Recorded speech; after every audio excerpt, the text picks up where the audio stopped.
అనగనగా ఒక అద్భుతమైన అడవిలో పిప్ అనే సిల్వర్ కర ఉడుత ఉండేది. పిప్ చాలా వేగంగా పరిగెడుతుంది, కాని దానికి అన్నీ మర్చిపోయే అలవాటు ఎక్కువ. ఒకరోజు పిప్ తనకి ఇష్టమైన బంగారు ఏకార్ని పోగొట్టుకుంది.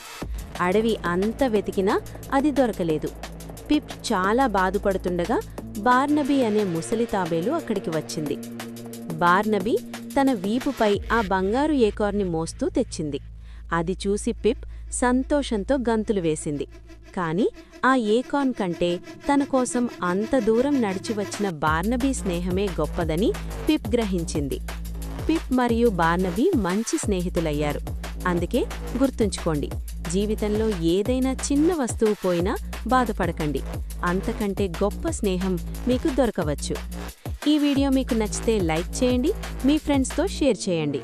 మరిన్ని వీడియోల కోసం ఇప్పుడే సబ్స్క్రైబ్ చేసుకొని బెల్ ఐకాన్ని క్లిక్ చేయండి.